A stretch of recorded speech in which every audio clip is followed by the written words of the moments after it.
There is something no one tells you about getting old. It is not your back that goes first, not your memory, not even your strength. It is your visibility. One day, people simply stop seeing you.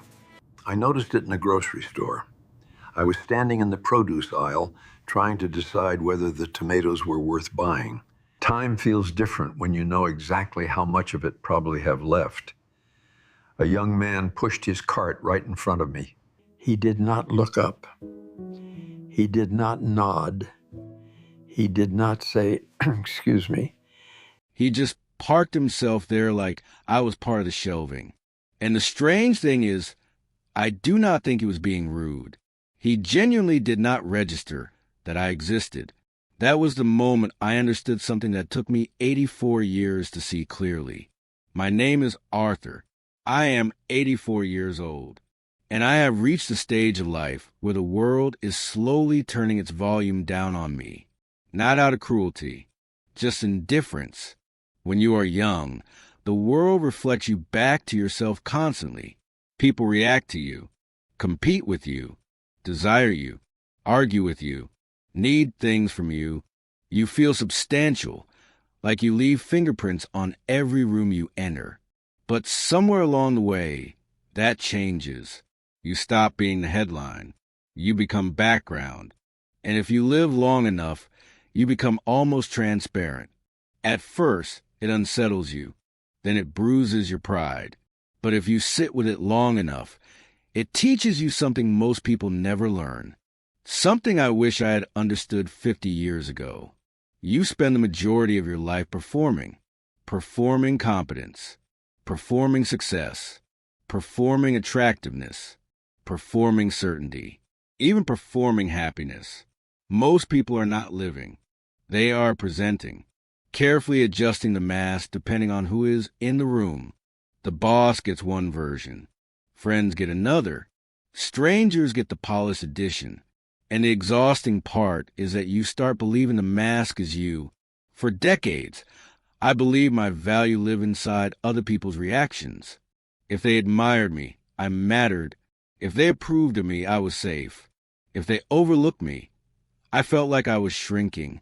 So I built a life that demanded attention, a respectable career, community involvement, dinner parties, a house large enough to host holidays.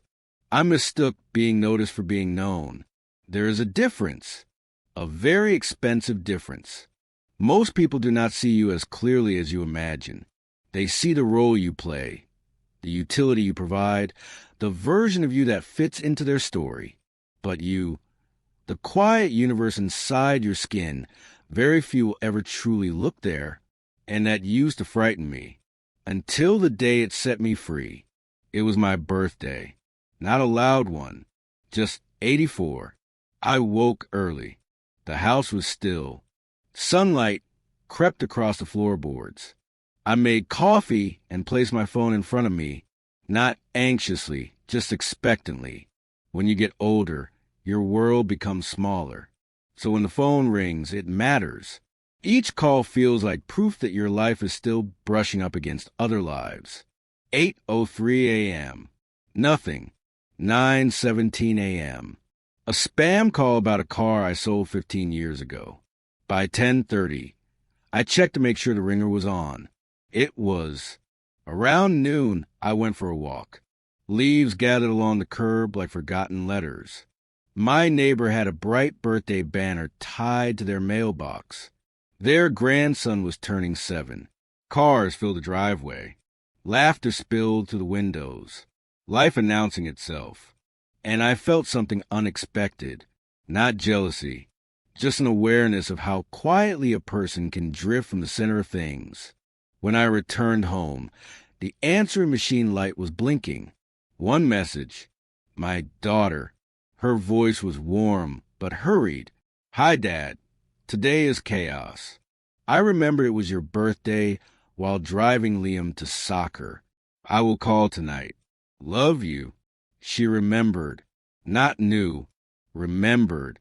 And in that moment, a realization settled over me gently. The world had not forgotten me. it had simply continued. You spend much of your early life believing you are central to the story, but every life is its own center. People are not ignoring you. They are surviving their Tuesdays. I cut myself a slice of the small chocolate cake I had bought, lit a single candle, and watched that tiny flame struggle against the daylight. In that moment, I saw my life with startling accuracy. You are not as necessary as you think. And strangely, that is not a tragedy. It is a release.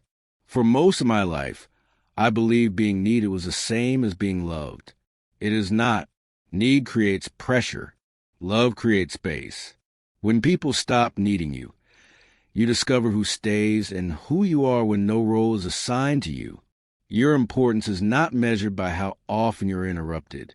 A quiet life is not a small life. When you stop asking the world to confirm your value, you begin to feel it from somewhere far more stable. Inside, after that birthday, I began noticing something else. Most people live as if they are being watched constantly, but old age shows you something with startling precision. Nobody is watching. They are far too busy managing their own fragile existence. You are thinking about yourself far more than anyone else ever does. And once you accept that, something inside you unclenches. There's a strange courage that arrives late in life. The courage to be ordinary, to walk into a room and feel no need to enlarge yourself. Visibility invites judgment. Anonymity invites peace. Attention is loud. Meaning is quiet. Do not confuse the two. Here is the quiet mistake nearly everyone makes. They postpone their authenticity. They wait until things settle down, until they prove themselves, until they are respected, but life rarely settles. So the performance continues year after year, until one day you realize you have spent decades being a slightly edited version of yourself. A life spent trying to be impressive is rarely impressive to the person living it. You do not need the entire world to see you. You only need a few people who see you without the costume, and you need to see yourself that way too.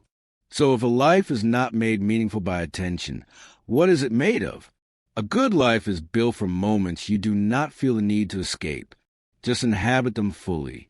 Peace is not the absence of problems. It is the absence of inner argument with the life you are already inside. My days did not become bigger. They became deeper. Coffee became a ceremony. A walk became participation. Silence became generous. You are allowed to live a life that does not impress anyone.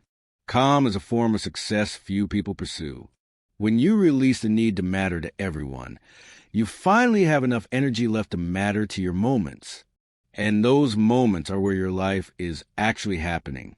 From time to time, pause and ask yourself, if nothing about this ever improved, would it still be enough? More often than you expect, the answer will be yes. Enough sunlight, enough conversation, enough breath, enough.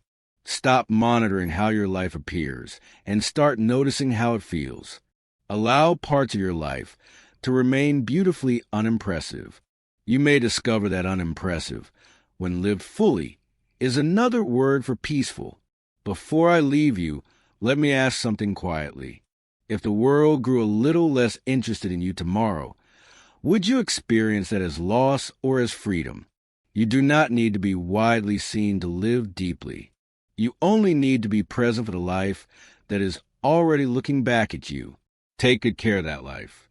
It is shorter than it appears when you are rushing and richer than you imagine when you finally slow down. Tell me, where in your life have you been performing when you could have simply been living? Because in the end, the quiet life you were afraid might look too small often turns out to be the one large enough to hold your peace.